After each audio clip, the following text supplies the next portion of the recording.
Boa tarde, gente. Sejam bem-vindos a mais um Conversa de Direito Administrativo. Pois é, sabotei você hoje logo do início, né? E a nossa conversa hoje vai ser sobre uma sugestão, um tema de sugestão do Zé, mas que a gente aderiu entusiasticamente, que são 3 livros que você deveria ler, que todo estudante de direito administrativo deveria ler, né? Tem uma enorme carga de subjetividade nisso, né? E um monte de variáveis, né? Mas como o Zé é o pai da criança, eu vou deixar ele começar com o que está na cabeça dele dos 3 livros. Ele que é o autor do artigo que diz que o livro jurídico morreu.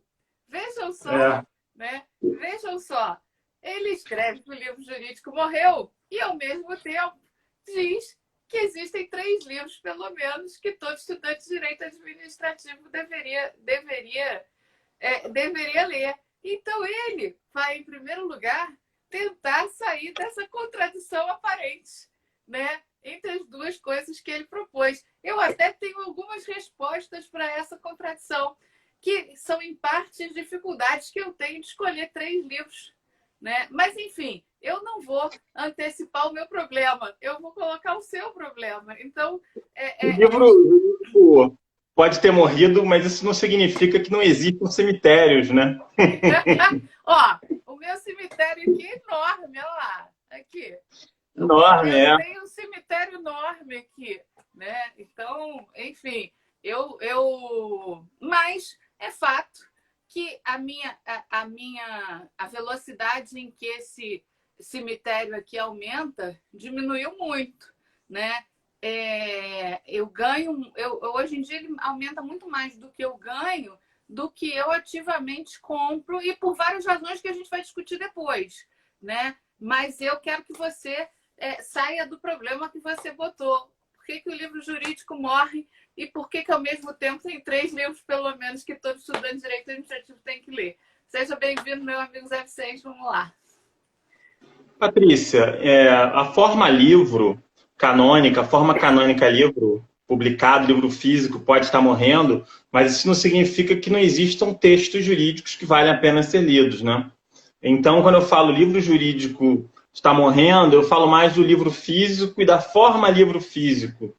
Mas o livro eletrônico existe, os textos existem, artigos são cada dia mais relevantes, até mesmo artigos curtos na internet, conversas. Então, na verdade, eu acho que a forma livro físico, ela está num certo declínio, embora seja até precipitado dizer que morreu de verdade, mas eu acho que você tem diversas... A comunicação nunca morre. Então, você tem, por exemplo, conversas. O que a gente faz toda terça e toda quinta aqui é uma produção de um conteúdo textual, de um conteúdo intelectual, extremamente valoroso, não é um livro.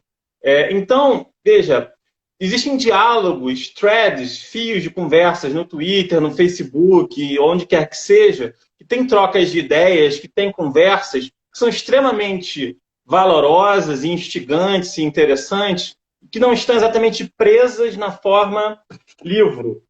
Isso significa que limitar-se ao livro físico ou limitar-se à forma livro, embora exista um certo fetiche, eu, por exemplo, nesse ponto considero razoavelmente conservador, eu gosto de uma biblioteca, eu estou reformando uma sala que eu tenho no centro, e vai ter uma grande biblioteca lá no meu escritório, né? Porque hoje meu escritório é dividido com a minha mãe. Então, meu escritório mesmo tem uma biblioteca enorme. Mas isso é um elemento de um atavismo assim, físico. E acho ainda que existe uma retenção maior no papel, pelo menos para essas gerações que cresceram no papel, sabe, Patrícia? Mas isso não significa, portanto, que não existam textos jurídicos e outras formas de conversas jurídicas que não mereçam ser lidas, né? Então eu acho que eu resolvo essa aporia que você me coloca dessa forma. Eu acho que os livros, os textos jurídicos... eu acho legal a gente explicar uma coisa, Paty, que é o seguinte, que a gente está pensando em a partir de agora, pelas próximas sessões, de quinta-feira, reservar o Conversas para um formato um pouco diferente da apresentação de debates sobre temas canônicos do direito administrativo. Então, essa é uma nova empreitada que sai um pouquinho da estrutura tradicional e a gente vai se permitir coisas um pouco diferentes, já que é um projeto em si experimental, a gente faz uma coisa um pouquinho fora do esquadro de conversar sobre bens públicos ou licitação ou coisa assim. Então, hoje é o primeiro dia dessa nossa conversa um pouco diferente. Toda quinta, então, não necessariamente toda quinta, né? Mas a gente quer se permitir ter um pouco mais de liberdade e a gente faria isso nas quintas. Bom, então, falando sobre o tema, né? Eu tenho um texto, na verdade, 10 livros que todo estudante de direito deveria ler, né? Que está publicado no Jota. Mas, tirando aquelas sugestões, que eu não vou repetir, eu acho que existem 3 abordagens possíveis em relação a esse tema. Eu acho que você pode apresentar os textos que você acha que o estudante deve ler, porque serão constitutivos, serão informativos, serão úteis para ele. Existe uma segunda abordagem, que é os livros que você leu enquanto estudante de direito. Então, não é... Porque, às vezes, o que você acha que o estudante deve ler não necessariamente é o que você leu. Embora, claro, possa haver uma zona de interseção aí. E existe uma terceira abordagem, que também é frequente, que é os livros que você gostaria de ter lido.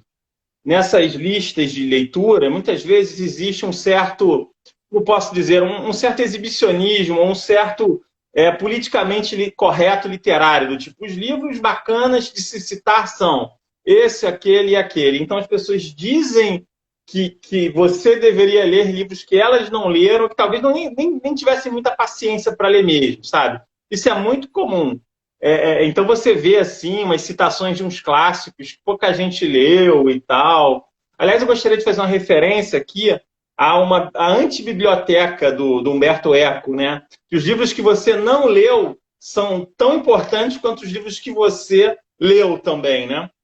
Então, porque você tem o que você edita, o que você escolhe, mostra também as suas preferências como leitor e a construção do conteúdo, e que ficam lá também como reserva, né? Então, a antibiblioteca do Humberto Eco é uma categoria interessante. Outra categoria que eu acho interessante é um livro francês que eu citei indiretamente no artigo não do Jota, do Direito do Estado, que se chama Como Falar sobre Livros que Você Nunca Leu. E aí eu escrevi um artigo, Como Falar sobre Livros Jurídicos que Você Nunca Leu, que foi super citado na época, um artigo curto, e eu fiquei fazendo umas brincadeiras lá e tal. Porque, na verdade, a produção de conteúdo é tão grande que o que você não leu é quase tão relevante quanto o que você leu, o que você deveria ler.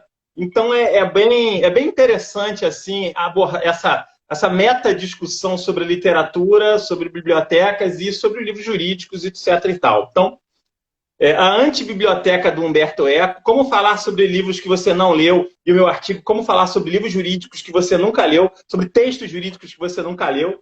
E vamos, então, a essas 3 abordagens, né? O que você acha que o estudante deve ler, o que você, de fato, leu e o que você gostaria de ter lido. Eu vou apresentar aqui alguns textos, alguns livros.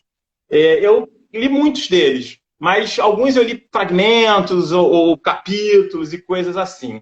Eu acho que esse corte de 3 é um corte um pouco arbitrário, então eu vou falar um pouco mais. Eu estou com uma série aqui de livros. Eu vou apresentar rapidamente, talvez eu dê uma ênfase a 3, mas na verdade são mais do que 3.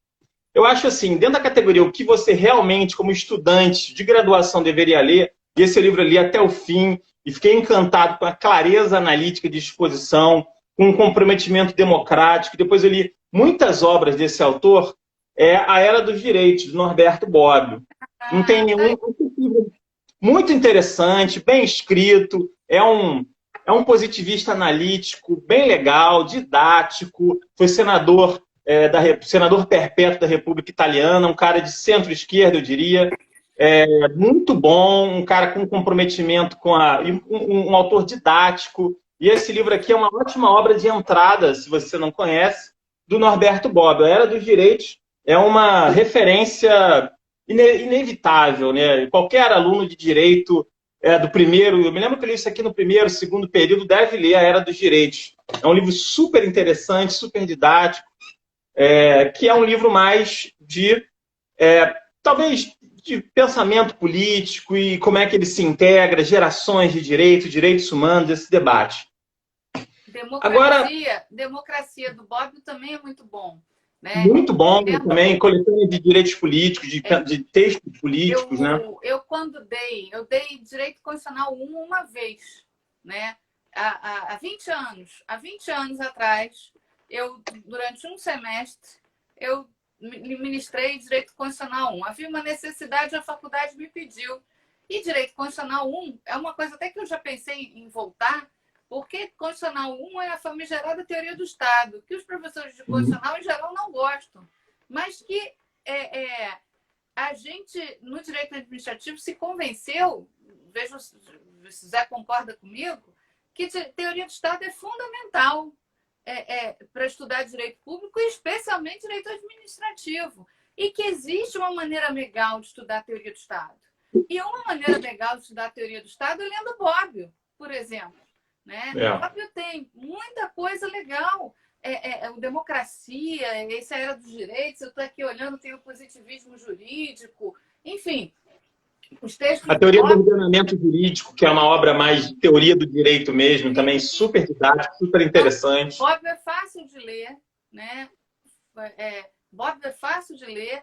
E no que tange a teoria do Estado que ele dá, fundamental para você entender direito administrativo. Não dá para entender ou lidar com direito administrativo contemporâneo sem noções corretas, sem um conhecimento de base de teoria do Estado.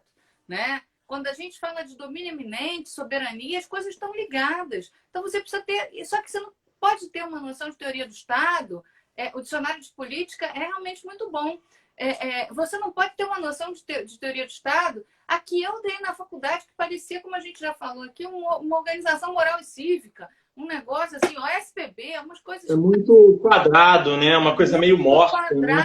O que é a coisa mais distante da teoria do Estado, que é ser aquela coisa meio chatinha, né? Não, é fundamental. A gente, para entender o que está acontecendo no mundo hoje, o Estado é uma noção fundamental. O Estado ou não Estado. Né? Porque a gente vive o tempo inteiro entre Estado e não Estado. Essa loucura aí de globalismo, globalização, essas coisas, isso tem a ver com teoria do Estado, a gente precisa entender. Então, enfim, eu assino embaixo aí no Bobbio, foi algo que passou na minha cabeça hoje, embora não seja direito administrativo raiz, mas é um conhecimento de base extremamente importante. Vai lá, Zé. Bom, eu vou fazer várias indicações que não são direito administrativo raiz, então, Patrícia. Então, vamos lá. Mas vamos lá. Um livro que eu também acho que um estudante de direito administrativo deve conhecer para assentar suas bases em teoria do direito. Eu acho didático, eu acho sofisticado, ao mesmo tempo eu acho acessível. E veja, isso quem me falou foi o Aragão, Patrícia. Ele falou assim, muitas questões eu resolvo com base em teoria do direito, teoria dos contratos, teoria das obrigações, essas categorias basilares. Que às vezes a gente fica um pouco no direito administrativo 4.0, no algoritmo, no robô que vai fazer a desapropriação, e a gente esquece de categorias basilares, de contrato, pactação de servanda, teoria do adimplemento substancial, obrigação indivisível, coisas básicas, né? Debate sobre antinomias normativas, o que é a norma jurídica. Então, eu acho que esse livro que eu vou indicar agora é um livro de base para estudantes de direito. Eu li quase todo ele, eu li alguns capítulos mais do que outros, eu reli esses capítulos no mestrado, e eu acho que tem algumas sacações aqui que são muito interessantes em relação à indeterminação da linguagem, que é obra de um positivista jurídico extremamente influente, não no Brasil, mas nos Estados Unidos e na Inglaterra, no Reino Unido, que é o conceito do direito do Hart. Extremamente profundo, debate sobre a indeterminação da linguagem, antinomia, a fonte do direito, superação de regra. Eu acho... Tá dando uma rodinha aí. Foi, né? Foi, tô te vendo. Oi. Tá dando um bug aí no negócio? Não, pode ir. Alô? Tô te ouvindo. Tá, porque para mim tá dando uma engasgada aí no negócio. Mas eu vou falando aqui, tô pressupondo que vocês estão ouvindo, né? Eu acho Eu o tenho Hart, arte ao em contrário do espanhol. Kelsen, eu acho o Hart mais acessível que o Kelsen. Eu acho que o Hart tem uma preocupação com exemplos.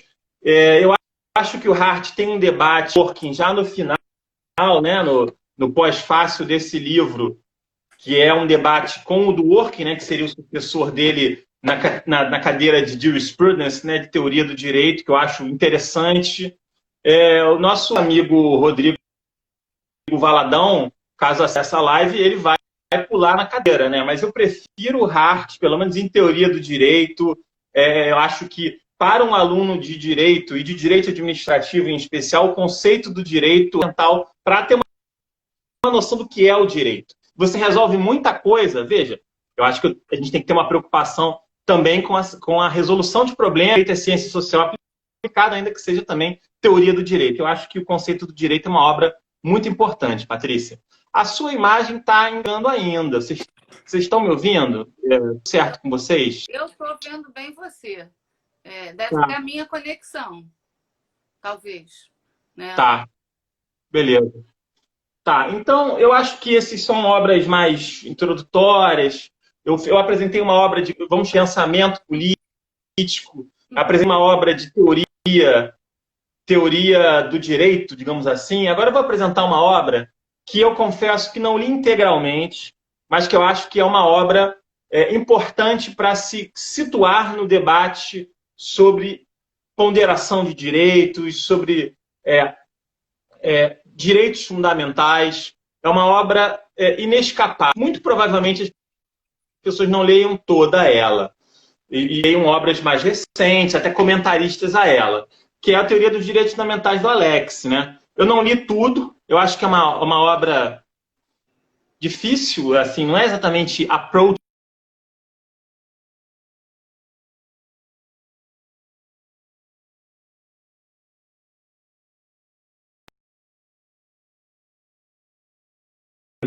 A gente não pode recomeçar, Patrícia, porque está meio complicado. A sua imagem está parada, agora voltou, apareceu. Eu mudei a conexão agora. Vai lá.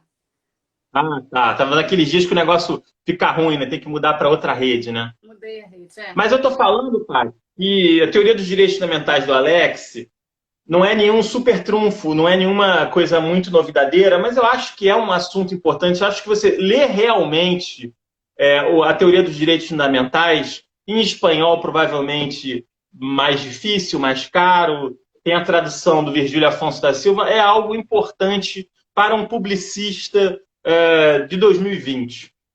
Então, entender o que ele está falando, entender o trabalho do Robert Alex, porque, veja, a construção do Robert Alex, Patrícia, se fez a partir da jurisprudência da Suprema Corte alemã. Então, ele não claro, ele é um teórico do direito, ele é um justilósofo, mas ele faz o raciocínio dele a partir de um comprometimento com um padrão argumentativo extraído da Suprema Corte alemã, que é muito influente historicamente na parte de direitos fundamentais para a nossa compreensão de direitos fundamentais. Então, apresentei uma obra de pensamento político, uma obra de introdução ao direito, uma obra de direitos fundamentais. Vou tirar algumas coisas aqui. Vou falar agora de uma coisa sobre algumas obras de direito administrativo ou de direito público mais assim próximo a gente, né? Eu acho que tem duas coletâneas, Patrícia, que são interessantes, porque elas mostram sendas inovadoras ou caminhos inovadores do direito administrativo, e agora estou falando do direito administrativo mesmo. São coletâneas. Essas coletâneas são muito desiguais. E não necessariamente, numa coletânea, os autores colocam o melhor de seus trabalhos. Em todo caso, eu gostaria de louvar aqui o trabalho dessa professora e do seu co-organizador também, que é um cara com uma mente bastante arejada, e dos autores que participaram desse projeto, que de alguma forma saem um pouco. Veja, eles são, em certa medida, respeitosos com as estruturas tradicionais do direito administrativo, mas tem um elemento aqui experimental, ligeiramente experimental, que eu acho válido, entendeu? Não tem nenhum coelho também que eu estou tirando da cartola. Mas eu acho muito interessante ler Os Caminhos do Ato Administrativo, uma coletânea coordenada pela professora Odete, e o Poder de Polícia na Atualidade. Dois temas fundamentais no direito administrativo, ato e poder de polícia, que tem uma abordagem mais ousada, a partir da coordenação da Odete, enfim. Então, eu acho que... Não, começou por mim, o PGE Project. Eu ia As pessoas... seu nome não é esse, mas... o que então, eu acho esses dois livros aqui interessantes. E aqui eu até louvo a professora Odete, né, que a USP tem um elemento de tradicionalismo, inclusive uns autores muito importantes, que foram os primeiros autores de direito administrativo clássico, assim, foram professores da USP, né, enfim, e portanto, eu acho interessante, assim, que Os Caminhos do Ato Administrativo e Poder de Polícia na Atualidade são coletâneas, tem coisas que são melhores ou piores, mas eu acho que a proposta... com o Vitor, né? O Vitor Spirato, que é um grupo que eles tinham ou têm chamado CEDAW. Não sei como é da editora Fórum o primeiro, da editora RT o segundo. CEDAW Eles são legais. Um grupo de estudo que a professora Odete conduz lá. O Aragão até parte do CEDAW, enfim. Né? Agora, um último livro que eu vou indicar. Eu acho que esse livro não é exatamente um livro trivial, as pessoas não leram ele, eu li ele todo, e aqui já não é mais uma coisa de graduação, talvez, né? Mas é um livro que se tornou muito importante. Aliás, eu vou indicar dois aqui. Esse aqui é mais sofisticado, teórico, você tem que ler em inglês, mas eu acho que foi muito importante, ainda é muito importante para como a gente pensa o direito no mestrado e no doutorado, digamos assim. Claro, já tem críticas, respostas e tal, mas é um livro que marcou sua época, que é o Judging Under Uncertainty, do Adrian Vermeil, né? Que é um professor de Harvard, que foi um aluno do Cass Sunstein, e essa é uma obra absolutamente fundamental para uma certa abordagem do direito que começou a ganhar tração a partir de 2010, 2009, e ainda hoje é muito influente. Uma visão meio institucionalista, uma preocupação com incentivos. Eu diria que foi a partir da leitura, da difusão de autores como o Adrian Vermeil, que, aliás, é um autor super inteligente, com textos super bacanas, insights super legais, que as pessoas descobriram Harvard, até Sunstein e Vermeil, né? E, a partir daí, uma certa forma de argumentar com o direito público que saía um pouquinho daquela caixinha conceitual ou canônica, né? Então, eu acho que esse livro é bem interessante, né? Agora, rapidamente, só para concluir minha apresentação, já passei muito dos três, né? Eu acho um livro super bem feito e ganhou, inclusive, o prêmio Jabuti. Não é de direito administrativo, mas é de direito, tá? Do professor Zé Roberto Rodrigues, Como Decidem as Cortes, para uma crítica do direito brasileiro. É um livro sofisticado e inteligente. Livro bacana. Aliás, esse autor, esse professor é nota 10. Ele é um cara inteligente, também sofisticado. Eu acho também um autor bacana. Esse livro é muito bom. Eu não conhecia. É uma pesquisa empírica? Tem uma pesquisa empírica aqui também. Tem uma pesquisa empírica. Tem reflexões empíricas, tem padrões de decisão dos ministros, etc. E tal. Ganhou o prêmio Jabuti na caixinha Direito há alguns anos atrás. Qual é a editora? Editora FGV. FGV Editora. Legal. Mas ele não é professor da FGV, ele é professor da Unicinos, eu acho. Legal. Então é um professor legal, super interessante, discutindo segurança jurídica e a superação do formalismo e os problemas da superação do formalismo. É uma discussão sobre argumentos pós-formalistas e segurança jurídica com base na jurisprudência do Supremo, em padrão de decisão, e tem uma teoria de base aí, é um livro sofisticado, assim. Eu recomendaria esse livro. Antes de eu passar para o André, você quer responder aí o que o JP perguntou?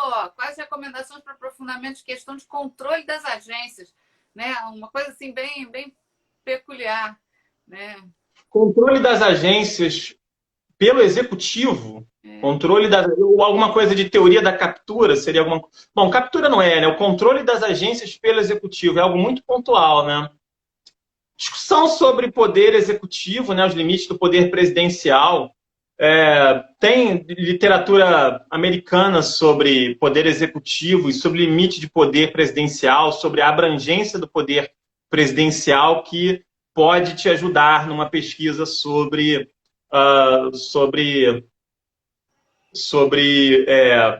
controle das agências pelo Poder Executivo. Né? O que a gente vê mais, não é, Patrícia? É o controle judicial das agências. E aí tem livros, tem artigos. Tem um artigo muito bom do projeto Pensando o Direito do Ministério da Justiça. É uma longa pesquisa. Aliás, infelizmente, eu acho que já não existe mais esse projeto, que fez um estudo sobre a revisão judicial das agências reguladoras, da decisão das agências. Tem um artigo também, um livrinho antigo da Fórum sobre a revisão judicial das decisões do CAD, discutindo, portanto, o controle das decisões de atos de concentração, enfim. E também sempre tem muitos artigos sobre esse tema, né? Pois revisão judicial. Queria aproveitar e pegar esse gancho. E para você encerrar sua participação com essa reflexão e eu começar do André também um pouco com essa. E aí volto ao início lá da morte do livro jurídico. Na verdade, o que a gente tem assistido muito intensamente é a proliferação de artigos profundos, densos. Quer dizer, o livro perde espaço no estudo acadêmico do direito para os artigos. E o que a gente percebe, por exemplo, na academia norte-americana é que o livro de cada autor nasce a partir de uma reunião de artigos que ele escreveu ao longo do tempo. Então, o livro é quase tudo... o livro é quase, na academia americana, com muita frequência, ele é um somatório de escritos daquele professor ao longo do tempo. Então, o artigo, na verdade, ele está ocupando um espaço que talvez já tenha sido do livro como a principal referência. E há artigos fantásticos, artigos fabulosos. Não sei o que você acha disso, mas eu sou uma fã de artigos. Né? Patrícia, o artigo ele sai mais rápido. Existe assim, o artigo científico, ele tem todo um protocolo de dupla revisão, revisão cega, não sei o que atrasa um pouco, especialmente em revistas A1. Então você vai ter artigo que demora 1 ano e meio, 2 anos para publicar, até porque hoje existe um mercado sobreofertado, né? Essas revistas A1, elas são gatekeepers, digamos assim, tem professor de programas de pós-graduação do Brasil inteiro mandando artigo, e elas, então, demoram a publicar. Mas, dito isso, mas também não existe só a revista A1, e ainda assim elas conseguem ser mais rápidas que a publicação de um livro. Então, eu acho assim, Patrícia, você está absolutamente correta em afirmar que o artigo, ele é mais dinâmico, ele é mais rápido, ele pode responder a uma coisa, ele é mais quente. Vamos usar uma gíria do jornalismo, ele é mais quente do que jamais poderá ser um livro com uma estrutura formal. Ele pode ser mais profundo, porque ele é pontual, então existe um mergulho ali.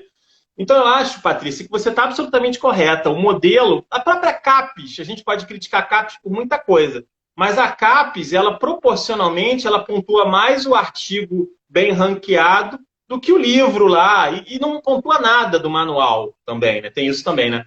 Manual também é outra coisa que a gente pode discutir algum dia. Procura no site da CAPES, Luciana. Lá eles têm, né? Qualis, né? Tem lá o ranqueamento deles. Não necessariamente os critérios de Qualis correspondem à qualidade. São critérios formais, de revisão duplo cego, sei lá, de outros estados. Tem lá uns critérios. Enfim, você não pode publicar muita gente do Sudeste, numa revista do Sudeste. São coisas, às vezes, meio esotéricas. Então, mas é uma referência, em todo caso, né? Mas, concluindo, eu acho que o artigo, ele é mais rápido, ele é mais dinâmico, ele é mais profundo, ao passo que, em homenagem ao livro, a gente pode dizer que o livro, de repente, ele pode ter uma pretensão de alçar um voo, ou ter uma visão mais abrangente, que talvez o artigo não tenha.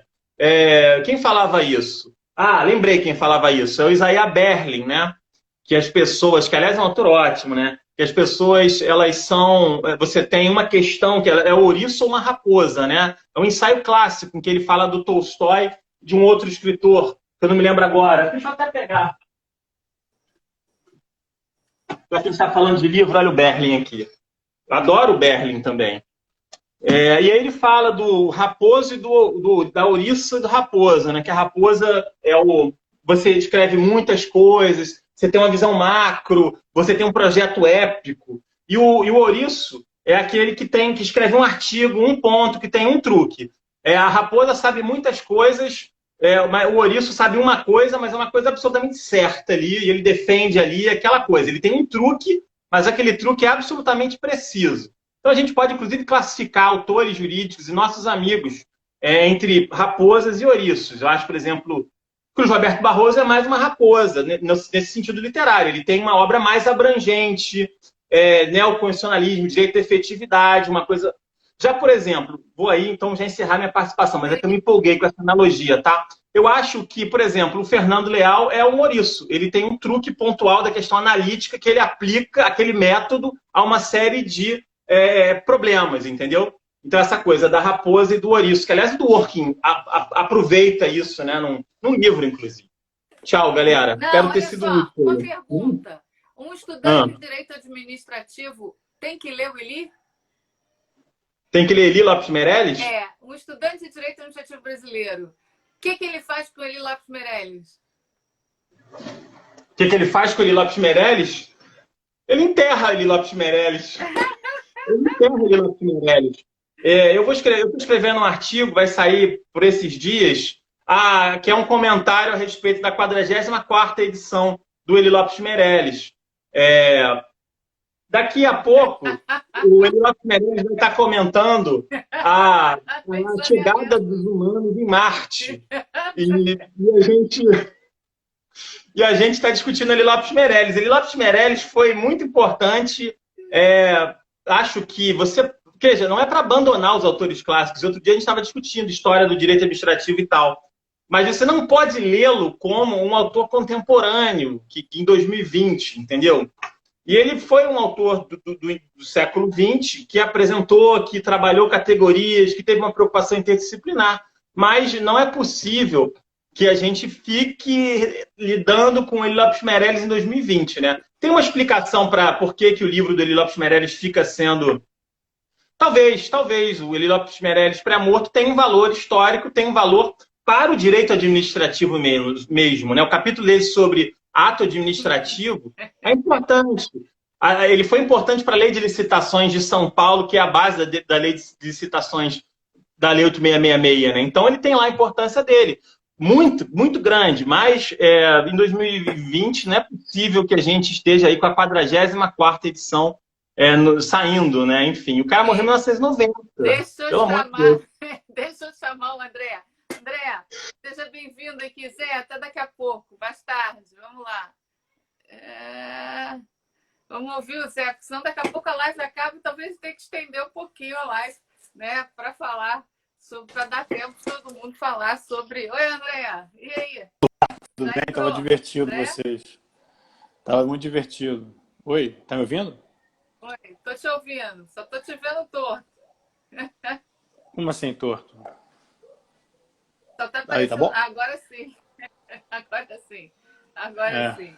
Então vamos lá. E aí? Quais são os Zé Vicente, eu passei o dia inteiro quebrando a cabeça para eliminar, botar 3, e aí que a ideia era do Zé Vicente. Aí o Zé Vicente fala de, sei lá, 37 livros aí, né? Porra, sacanagem. Se fosse para fazer isso, meu amigo, porra, liberava a gente, que eu ficava teria uma tarde muito mais tranquila do que eu tive. Fiquei aqui, não, esse não e tal. Porra, mas isso aqui tem a virtude da didática, né? Então eu acho que esse aqui... Mas isso aqui não é canônico. Porra, Zé, valeu, hein? Obrigado, hein? Eu vou criar um codinome para antes de eu entrar, eu fico no codinome e fico fazendo, eu vou ficar zoando ele, sem saber que sou eu. Codinome Beija-Flor. Vamos lá. E aí, André? Pô, eu tinha feito... tentei sintetizar, mas depois eu fui puxando, agora eu vou me sentir à vontade, estou totalmente a cavaleiro para falar, né, de puxar outros assuntos, de livros que eu acho que essa divisão que o Zé Vicente fez é interessante, o que o estudante deveria ler, né, o que você leu e o que você deveria ter lido é muito interessante. Ele não falou do que ele deveria ter lido, eu também não vou falar não, né, vou deixar isso para lá, mas eu tenho muita coisa que eu deveria ter lido também. Eu acho que eu gostaria de ler mais filosofia, livros mais clássicos, que eu acho que eu poderia ter aprofundado um pouco mais esse tipo de conteúdo na minha formação. Mas, enfim, tá na lista, né, Patrícia, dos tantos livros que a gente tem que ler na vida ainda. Meu pai é formado em letras, né? Foi professor de literatura há muito tempo, antes de acabar trabalhando no mundo corporativo. Ele gosta muito de literatura brasileira e ele, depois que ele fez 50 anos, papai tem 68, ele começou a falar, não, agora eu só vou reler os livros que eu mais gostei na vida, porque eu não tenho tempo para ler tanta coisa. Ele começou... Mas é mentira, ele não faz não, ele continua. Mas ele pegou, tipo, o autor favorito da vida, o autor da vida do meu pai é Guimarães Rosa, então Grandes Sertões Veredas ele sabe de trás para frente. É um pouco da minha família, né? A origem da minha família, eu sou mineiro, a minha família é da região de Grandes Sertões. Então, o meu bisavô é de Curvelo, né? E meu avô nasceu na Fazenda Santa Rita, que é uma fazenda que é um dos locais de várias histórias de Guimarães Rosa, né? A fazenda que meu avô nasceu. Meu bisavô é citado por Guimarães Rosa num conto em que ele menciona que ele Secos e Molhados, e os Secos e Molhados era do meu bisavô, Dolezal. E ele mudou o nome, botou Tolendal. Então, meu pai é apaixonado por isso, aí ele fica procurando várias referências, enfim. Mas eu vou falar de um monte de livro, não vou falar de literatura, não. Vou falar dos livros, do que o estudante deveria ler. Quando algum primo, né, alguém na família, né, Patrícia, deve acontecer isso com você também, começa a falar com você assim, pô, meu filho vai fazer direito, o que ele lê? Essa é uma pergunta muito comum. Para mim, a resposta evidente, Teoria do Ordenamento Jurídico, do Norberto Bobbio. Um livro que eu li no primeiro período, por indicação do Zé Vicente comentou, né? Também citou, Teoria do Ordenamento Jurídico, do Norberto Bobbio, é um livro fundamental, né? Um livro canônico, né? É o conceitualismo fundamental do direito, né? Pra gente, todo mundo tem que ler Teoria do Ordenamento Jurídico. Eu li no primeiro período, era leitura obrigatória do professor Marlan Marinho, Direito Civil 1. Né? Eu sou grato ao Marlan por ter feito essa leitura com a gente, né? E um livro que eu já voltei inúmeras vezes. Eu não vou ficar mostrando meus livros aqui, a maioria dos meus livros está no meu escritório, no centro, trancados. Então, estão trancados. Então, eu acho esse livro fundamental. Né? Ainda, do ponto de vista da teoria geral, eu acho que a gente até brincou antes, né, Patrícia? Se Ricardo Obo Torres tivesse por aqui, ele ia falar para a gente ler o Canaris e o Caularens, né, que eram os livros que sempre ele mantinha lá na reading list, né, na lista de leitura para ingressar no mestrado da UERJ. Então, todo mundo que fez prova para o mestrado no meu tempo, para trás, né, enfim. Então, porque depois os livros saíram, mas esses livros eram obrigatórios, né? E eu li o Caularens 3 vezes. E é um livro chatíssimo, né? Mas ele é um livro, né? Nessa frase, o Aragão já me falou isso várias vezes, também já ouvi ele falar, a mesma coisa que o Zé Vicente falou. Cara, a grande solução para um problema de qualquer área do direito vai estar, talvez, em soluções teóricas, fundacionais, né? E esse livro do Caularens é um desses livros, né? A gente né, conceitos sofisticadíssimos sobre lacuna, né, legislativa, de antinomias e formas de hermenêutica. O capítulo sobre hermenêutica, a parte de hermenêutica jurídica do Caularens é uma parte que todo mundo tinha que ler porque é muito profundo, muito sofisticado. E realmente é um lugar que você acha soluções para problemas jurídicos que parecem insolúveis. Né? começando a caminhar para o direito público, né, eu acho o livro... o livro do Hart, eu concordo com o Zé também. Poxa, um super livro. Né, melhor, eu também acho melhor que o Kelsen. Mais claro, didático, com exemplos. Né, eu tenho a pegada anglo-saxônica, que eu também prefiro. Né, mas aí, caminhando mais para próximo do direito público, Zé, eu acho que um estudante do direito público, um pesquisadora, eu vou dar esse mérito a ele, né? Eu acho o Teoria dos Princípios, do professor Humberto Ávila, um livro que se tornou um livro canônico, né, para nós estudantes de direito público. Né? É um livro muito, muito, muito importante, né? Tem um papel de sistematização e de consolidação, né, do movimento de princípios e no Brasil, né? E também um livro com muitos exemplos, o que torna o livro sofisticado, né? É um pequeno, grande livro. É um livro que eu já li 3 vezes e acho que está precisando ler de novo, né? Que também é um desses livros que você tira também soluções, né? Se de repente você tem problemas jurídicos que você vai lá no Humberto Ávila, mas tem uma categoria de razoabilidade dele que eu acho que pode ajudar, né? Aquelas razoabilidade como equidade, como congruência, enfim, um livro realmente muito, muito sofisticado e muito importante, né? E tanto que já foi tão importante que já foi traduzido para diversos idiomas. Eu não sei, certamente para o alemão, eu acho que inglês também, né, Zé? Alemão e inglês. Acho que ele lançou nos Estados Unidos o livro e na Alemanha com prefácio do Canaris, inclusive, que mostra um grande mérito, né, dessa importância do Humberto Ávila, professor Humberto Ávila, para o direito público brasileiro. Né? E Humberto Ávila, aliás, que é um publicista, né, um grande teórico do direito, ele não só ele é um professor de direito tributário, mas é um teórico sólido do direito, né? E também eu lembrei, quando o Zé Vicente comentou que a gente tem que ir para o direito civil, quantas coisas a gente não resolve lá, né, no livro clássico do direito civil.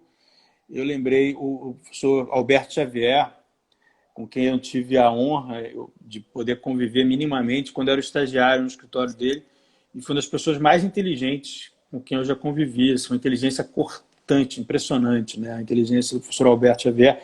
E ele dizia, um bom tributarista, enfim, um bom tributarista é aquele que sabe muito direito civil. Porque ele vai para os conceitos. Então, tudo que o doutor Alberto escrevia sobre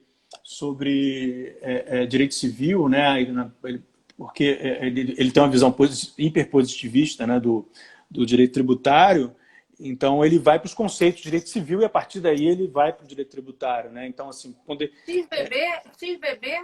XBB, grande XBB. Acabou. Grande Xavier Bernardes Bragança foi o meu primeiro trabalho. Né? Eu trabalhei lá de 99 a 2002. Trabalhava diretamente com a doutora Helena Xavier, que era a esposa do doutor Alberto e professora de Direito Administrativo da Universidade de Lisboa. Né? Foi meu primeiro contato profissional com Direito Administrativo. E ficava muito impressionado com a forma dele, como ele formulava o raciocínio, sabe? Os pareceres.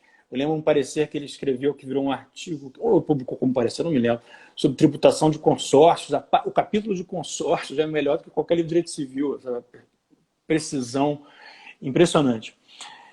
Então, é importante a gente ir para os clássicos. Né? Ele falava, se você quer ser um bom tributarista, leia os clássicos. Ele falava, leia os clássicos de direito civil. E eu acho que a gente tem que ler os clássicos também para a gente entender. Né? Mas eu anotei aqui também para falar disso, antes de partir para o que eu acho que me marcou. Né? Porque é muito difícil fazer essa seleção muito arbitrária, né, Patrícia? Assim, eu vou falar no final eu vou falar quais 3 livros que me marcaram de verdade, assim, na minha forma de pensar o direito público. E eu não acho que todo mundo tem que ler, mas assim, eu acho que todo mundo que... Para entender, eu acho que quem lê esses livros entende talvez um pouco como eu penso, né? Mas outros livros, mas eu acho que a forma de comunicação, livro jurídico, né? Está na minha listinha para falar aqui, para não esquecer. o livro jurídico ele tem esse papel de ser o Fox, né, a raposa do Isaiah Berlin, né, que ele dessa visão do todo, então, tem esse papel, né, as pessoas realmente os livros na cultura, né, em outros países eles são construções da vida inteira, né? Muitos países as pessoas não publicam as teses deles de doutorado, né? O cara chega no final da vida e aí ele vai juntar e vai começar a construir aquele livro, né? Que é um livro que marca a vida, né? Grandes obras. Eu acho que pode ter acontecido entre nós que talvez o livro tenha se banalizado, né? Nos anos 80 e 90, ao ponto da CAPES não dar muita importância para ele, só valorizar os artigos, né? Em periódicos, né? Você vê. É o que é valorizado na vida acadêmica hoje no Brasil. Mas eu gosto de livro, né? Ainda tenho esse fetiche também pelo papel e pela importância que alguns livros podem ter na nossa vida. Livros de direito, puxando para o direito público, né? Eu acho um livro que me marcou muito no direito público é o direito administrativo ordenador, que a gente já mencionou aqui no direito da Sundfeld, da forma como constrói o argumento dele, um livro curto, né, mas um livro que me marcou muito quando eu li a primeira vez.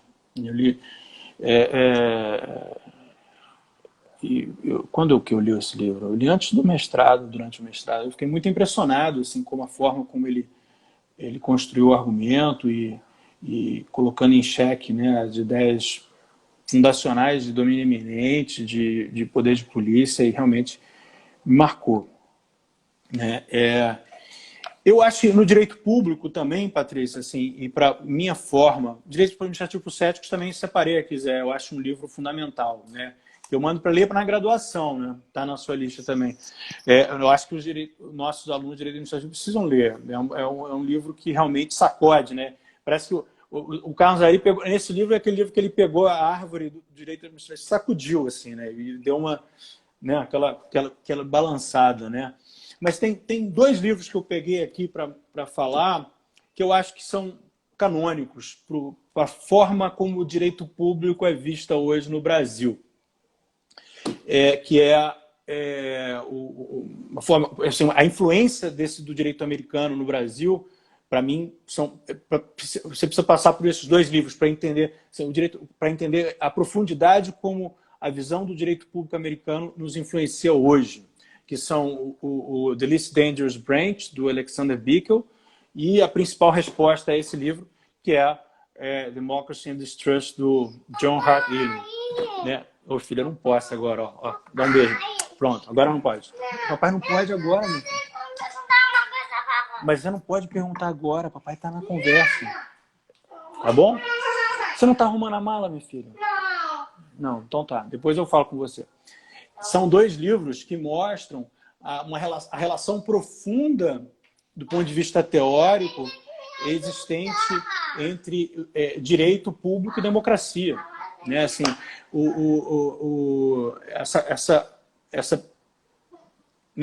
esses dois livros, né, eles mostram como foram dois temas deixados um pouco de lado no avanço do direito público no século XX no Brasil, talvez pela nossa tragédia autoritária, né, Patrícia?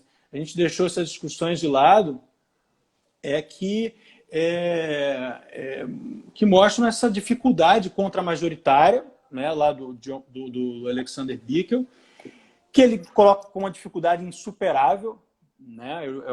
Assim, a Constituição americana não prevê o controle de constitucionalidade de leis, e por isso isso foi uma invenção do Marshall em Marbury versus Madison, e por isso gera uma dificuldade, The Least Dangerous Branch, Alexander Bickel.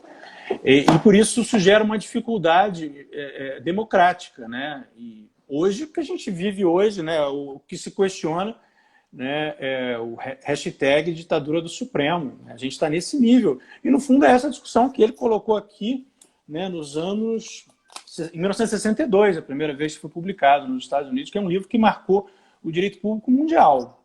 Não é um livro influente na Europa, é um livro muito influente, e é o livro mais citado no direito público americano.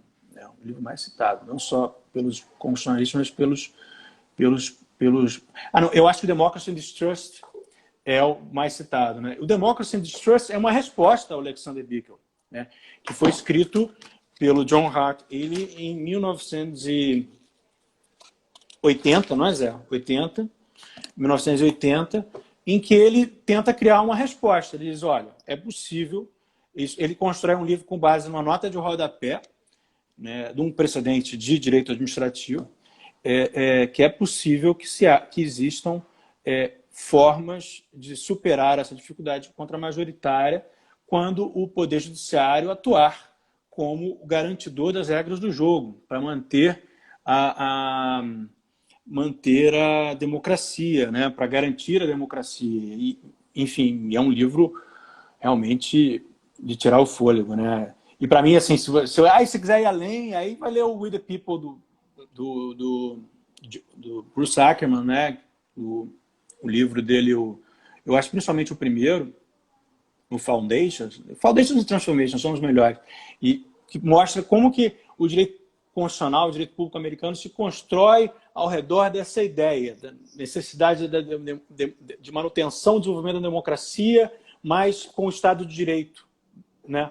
A tensão entre direito e democracia, que é a tensão que a gente tem o tempo todo, né? Quando a gente fala, um colega falou, as agências reguladoras do Poder Executivo, qual é a discussão subjacente?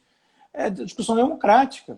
Como que o presidente da República, que é o representante eleito da nação, pode interferir na atuação da agência reguladora? E, no fundo, é isso que a discussão é essa, uma discussão que foi de forma mais... que foi originariamente desenhada pelo Alexander Bickel, aqui nesse livro do The Least Dangerous Branch, né?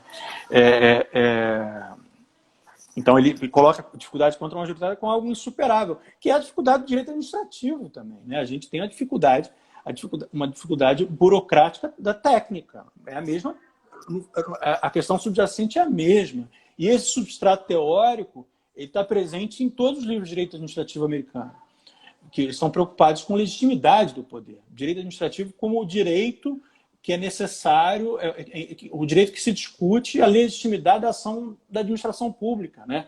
Da mesma forma, e os conceitos que são retomados são os mesmos do Alexander Bickel. Portanto, é um livro que funda, né, a forma como o direito público americano é visto, e eu acho que tem uma influência brutal na nossa realidade, né? Mas, caminhando para o final, os 3 livros dos clássicos, antes de dizer os 3, tem um outro livro que me marcou muito, é o Miguel Seabra Fagundes, Controle dos Atos Administrativos pelo Poder Judiciário. Tá? Eu trabalhei, né, como pesquisador na atualização desse livro, cuja última edição, a primeira edição em 1941, né, é uma obra-prima do Miguel Seabra Fagundes, né, que tem uma influência americana, né, do Frank Goodnow, que ele cita a edição francesa, porque eu não sei, deve ter sido o livro que ele conseguiu, né, Princípios de Direito Administrativo Americano, e é um livro realmente que é uma sacudida na forma como o direito administrativo vinha, né? Ele muda o rumo, né? Assim, assim, se a gente colocar naquela história que o direito administrativo tem como fio condutor da sua história o controle do poder, o controle da discricionariedade, né? Vou dizer mais preciso, essa aqui é uma obra seminal. Em 1941, Miguel Seabra Fagundes disse isso. A gente precisa...